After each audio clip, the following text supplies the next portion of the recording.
Hello बच्चों, पीके chemistry classes में आपका स्वागत है।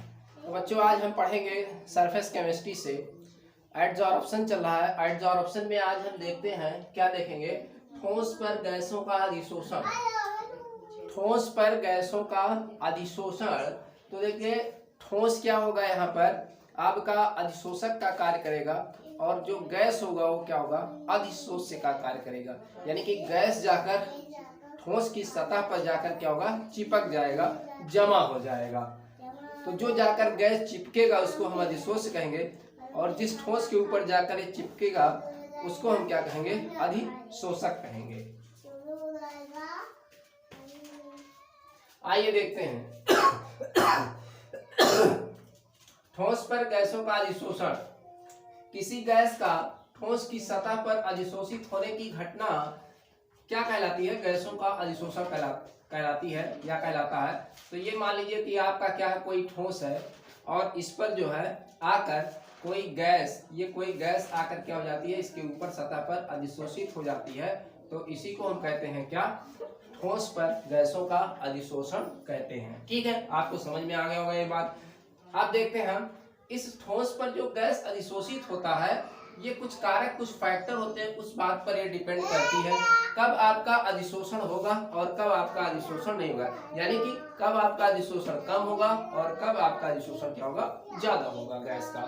तो आइए देखते हैं ठोस पर गैसों के अधिशोषण को प्रभावित करने वाले कारक। कारक देखिए कौन कौन से हैं ठोस पर गैसों के अधिशोषण को प्रभावित करने वाले कारक। देखिए पहला कारक है गैस की प्रकृति या गैस की प्रकृति। क्योंकि गैस जाकर इसकी सतह पर, ठोस की सतह पर जाकर चिपकता है, इसलिए हम गैस की प्रकृति, जो गैस है आपका, उसको हम अधिशोष की संज्ञा उसको हम दे सकते हैं।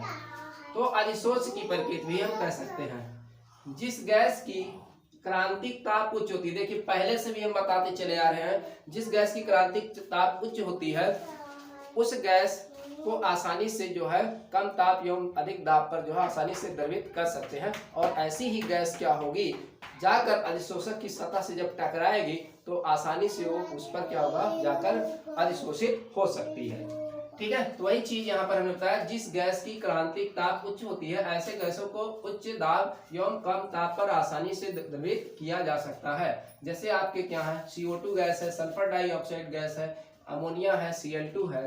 ठीक है, ये सभी गैसें हैं। ये जैसे ही गैस उस अधिशोषक की सतह से जाकर टकराएंगी वैसे ही ये द्रवीभूत हो जाएंगी, यानी कि द्रव के रूप में चेंज हो जाएंगी और इसकी सतह पर क्या हो जाएंगी, ये चिपक जाएंगी और अधिशोषण की घटना हो जाएगी गैस की अधिशोषक के सतह पर। अब देखिए और देखिए क्या है, हम जिन गैसों के क्रांतिक ताप निम्न होते हैं उन्हें उच्च ताप एवं कम दाब पर आसानी से द्रवित नहीं किया जा सकता है। जैसे अस्थाई या वास्तविक गैसें या जो साधारण गैसें होती हैं आपकी, जैसे N2 है, O2 है और H2 है। यानी कि अगर साधारण गैसें जैसे हाइड्रोजन या नाइट्रोजन, ये सब गैसें ऑक्सीजन इसकी सतह पर आए, ठोस की सतह से ऐसे आकर टकराए, तो ये क्या होंगी, ये इतने आसानी से इसकी सतह पर टिकेंगी नहीं, यहाँ पे वापस चली जाएंगी। क्यों चली जाएंगी, क्योंकि इनके क्रांतिक ताप क्या है, निम्न है। ये इस पर टकरा कर जो है द्रवीभूत नहीं हो सकती, यानी कि द्रव में चेंज नहीं हो पाएंगी आसानी से। ठीक है, इसलिए वापस चली जाएंगी और अधिशोषण की घटना होगी ही नहीं। अब देखिए, अब यहाँ क्या है आपका, क्रांतिक ताप में वृद्धि। अगर क्रांतिक ताप में वृद्धि किया जाए, यानी कि इसके क्वथनांक को क्या किया जाए, बढ़ाया जाए, तो अधिशोषण में क्या होगी, वृद्धि होगी। यानी कि जिस गैस का क्रांतिक ताप यानी कि क्वथनांक जितना ज्यादा होगा उस गैस की अधिशोषण क्षमता उतनी ही क्या होगी, ज्यादा होगी। यानी कि हम कह सकते हैं क्रांतिक ताप में जो वृद्धि होती है वो अधिशोषण में वृद्धि के क्या होती है, समानुपाती होती है। यानी कि अधिशोषण तभी ज्यादा होगा जब क्वथनांक गैस का क्या होगा, ज्यादा होगा, यानी कि क्रांतिक ताप उसका क्या होगा, अधिक होगा। ठीक, तो इस पॉइंट को आप बढ़िया से क्लियर हो गया होगा आपके लिए। दूसरा है अधिशोषक की प्रकृति तथा पृष्ठ क्षेत्रफल। अधिशोषक की प्रकृति, अधिशोषक वही जो ठोस यहाँ पर है जिसकी सतह पर चिपक रहे हैं जाकर गैस, वो अधिशोषक की तरह कार्य करेगा। और इसका पृष्ठ क्षेत्रफल क्या है, ठीक है, जो अधिशोषक आपका है उस अधिशोषक की सतह पर अवशिष्ट बल क्षेत्रफल होना चाहिए। यानी कि कहने का मतलब ठोस की सतह पर जो है मुक्त संयोजकता होनी चाहिए। अवशिष्ट बल क्षेत्र का मतलब असंतुलित बल होना चाहिए, उसकी सतह पर संतुलित नहीं होना चाहिए। जितनी असंतुलित बल होगी उतनी अधिशोषण की घटना ज्यादा होगी। यानी कि उसकी सतह पर असंतुलित बल होने का मतलब उसकी सतह पर मुक्त संयोजकता क्या हो, ज्यादा जब होगा तो अधिशोषण की घटना क्या होगी, ज्यादा होगी, क्योंकि जितनी संयोजकता खाली होगी उससे गैस के अणु आकर क्या हो सकते हैं, आसानी से जुड़ सकते हैं। बात वही यहाँ पर कहा जा रहा है, ठीक है। अधिशोषक की सतह पर अवशिष्ट बल क्षेत्रफल तथा सतही क्षेत्रफल, जितना अभी हमने बताया सतह क्षेत्रफल किसी का अगर इतना है और किसी का क्या है, इतना है, ज्यादा है, तो इस पर अधिशोषण कम होगा, इसका क्षेत्रफल ज्यादा है तो इस पर अधिशोषण क्या होगा, ज्यादा होगा आपका, ठीक है।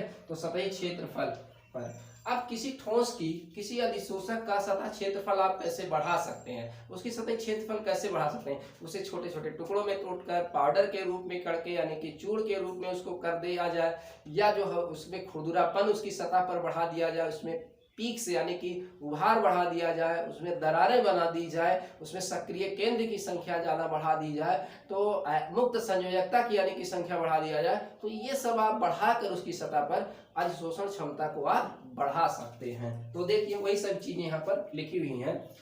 ठोस अधिशोषक की सतह पर खुरदुरापन, दरारें, सक्रिय केंद्र एवं उभार मतलब पीक्स आदि बढ़ाकर अधिशोषक की क्षमता को बढ़ाया जा सकता है। इसीलिए बच्चों जो संक्रमण तत्व है आपके डी ब्लॉक के तत्व है अधिकांश उत्प्रेरक के रूप में कार्य करते हैं, जैसे आपका प्लेटिनम है, निकिल है, कोबाल्ट है ना, तो आयरन है, ये सब उत्प्रेरक के रूप में प्रयुक्त किए जाते हैं। अगर इन उत्प्रेरक को ठोस अवस्था में ना प्रयुक्त करके चूर्ण अवस्था में प्रयुक्त करें तो इसकी सतह पर मुक्त संयोजकता यानी कि सक्रिय केंद्र, खुरदरापन ये सब बढ़ जाएगा और इसकी अधिशोषण क्षमता बढ़ जाएगी। इसलिए कहा गया है ठोस उत्प्रेरक को ठोस अवस्था में ना प्रयोग करके उसके चूर्ण अवस्था में प्रयोग करने पर वो अच्छे अधिशोषक की भांति जो है कार्य करते हैं।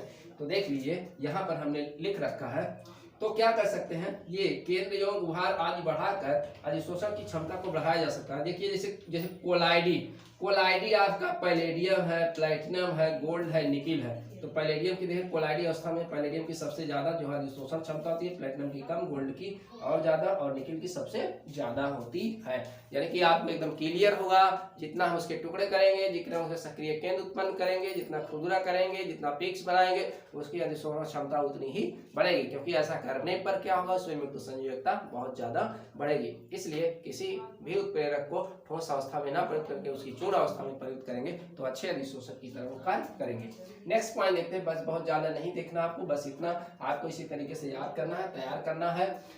दाब का प्रभाव क्या होगा, क्योंकि आप जानते हैं भाई गैस है, गैस के अणु वैसे ही क्या करते हैं, विभिन्न दिशाओं में गति करते रहते हैं, तो इनके ऊपर दाब का तो ज्यादा प्रभाव पड़ता है, लेकिन आप दाब का ज्यादा प्रभाव पड़ता है गैसों पर, क्योंकि आप दाब बढ़ाएंगे तो गैस पास आएंगे तो अधिशोषण क्या होगी, घटना ज्यादा होगी, ठीक है। तो दाब बढ़ाकर, वो भी स्थिर ताप पर, तो स्थिर ताप पर दाब में वृद्धि करके गैसों के अधिशोषण को बढ़ाया जा सकता है। तो गैस को दाब बढ़ाएंगे तो गैस क्या होंगे, पास आएंगे, जिससे वो ठोस की सतह पर आसानी से क्या होगी, द्रवित हो जाएंगी और अधिशोषण की घटना हो जाएगी।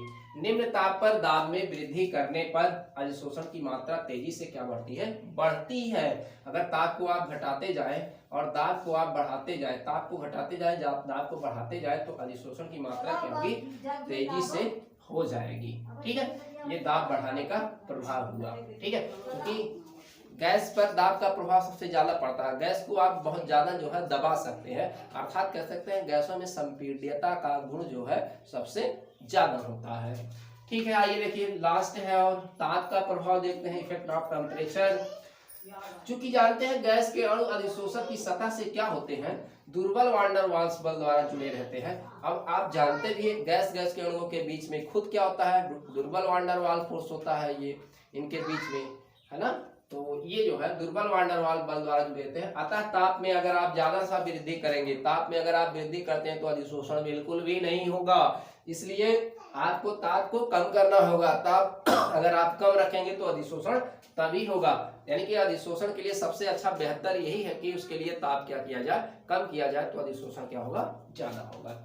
देखिए यदि गैस के अणु अधिशोषक से क्या है भाई, रासायनिक बंध द्वारा जुड़े हैं तो ताप में वृद्धि करने पर अधिशोषण बढ़ता है, लेकिन आपका जो अगर रासायनिक बंध उससे जुड़े हुए हैं, दुर्बल वान डेर वाल्स से नहीं जुड़े हैं, एक प्रबल साथ संयोजकता आयनिक बंध के द्वारा जाकर जुड़ गए हैं गैस के अणु अधिशोषक की सतह पर, तब क्या होगा, ताप में वृद्धि करने पर क्या होगा, अधिशोषण आपका बढ़ेगा। ऐसा लासा तेलिए के नियम के अनुसार भी हम देखते हैं। तो अधिशोषण चूंकि आप जानते हैं ऊष्माक्षेपी प्रकरण होता है ये, तो ऊष्माक्षेपी प्रकरण होने के कारण क्या होता है, ऊष्मा इसमें से उत्सर्जित होती है, निकलती है इसमें से, इसलिए लासा तेलिए के अनुसार ताप बढ़ाने पर अधिशोषण क्या होगा, घटेगा, क्योंकि साम्य अवस्था क्या होगा, ताप बढ़ाने पर क्या होता है, ऊष्माक्षेपी प्रकरण में क्या होता है, साम्य अवस्था विपरीत दिशा में विस्थापित हो जाता है, और ऊष्माशोषी अपक्रिया में क्या होता है, साम्य अवस्था अग्र दिशा में विस्थापित होता है। तो अधिशोषण की घटना आपकी क्या हो जाएगी, घट जाएगी। तो लासा तेलिए भी कहते हैं कि ताप जो है कम रखना पड़ेगा आपको, क्योंकि ऊष्माक्षेपी प्रक्रिया होती है, इसलिए ताप को कम आपको रखना होगा, और अगर आप ताप बढ़ा देते हैं तो अधिशोषण की घटना क्या हो जाएगी, कम हो जाएगी, नहीं होगी ज्यादा। अब देखिए यहाँ पर एक ग्राफ यहाँ पर दिखाया गया, इस ग्राफ को आप समझिए। इस ग्राफ में क्या दर्शाया गया है, देखिए इस वाले अक्ष पर दिखाया गया है, एक्स अक्ष वाई अक्ष। तो यहाँ पर दिखाया गया है अधिशोषित गैस यानी कि अधिशोषण क्षमता, अधिशोषित गैस N2 मिलीमीटर में, ठीक है। ये सर इधर क्या है, मिलीमीटर में इसका दाब है अधिशोषित गैस का, इस साइड में अधिशोषण क्षमता, अधिशोषित गैस मिलीमीटर में, और इधर क्या है, दाब, इस साइड में क्या है, दाब, और ये स्थिर ताप पर किया जा रहा है, कितने पर, एक स्थिर ताप पर, एक स्थिर ताप पर एक घटना जो है की जा रही है, एक स्थिर ताप पर एक घटना की जा रही है, ताप को स्थिर रखा जा रहा है, एक स्थिर ताप पर एक घटना हम कर रहे हैं। और दाब में देखिए, अब देखिए अब यहाँ पर देखिए दाब में क्या कर रहे हैं, दाब में क्या कर रहे हैं, वृद्धि कर रहे हैं, दाब में क्या करेंगे, वृद्धि करेंगे।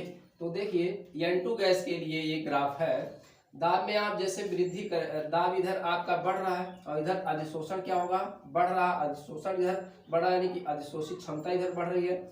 अब जैसे 0 डिग्री सेल्सियस आप लिया गया, 0 डिग्री सेल्सियस पर आप देखें, या 273 केल्विन, तो 0 डिग्री सेल्सियस पर ये देखिए दाब जैसे आप बढ़ाएंगे, दाब बढ़ाएंगे 0 डिग्री सेल्सियस पर, अधिशोषण आपका इतना हुआ है, अधिशोषण क्या हुआ, इतना हुआ, क्योंकि अधिशोषण इधर बढ़ रहा है। तो इस 0 डिग्री सेल्सियस पर जब दाब बढ़ाया गया तो इस पर अधिशोषण क्या हुआ, इतना हुआ 0 डिग्री सेल्सियस पर। अब क्या हुआ, टेम्परेचर को और गिरा दिया गया, -29 डिग्री सेल्सियस ले लिया गया, -0 ताप ज्यादा है, माइनस लगा है 29 डिग्री सेल्सियस, तो ये ताप और घट गया।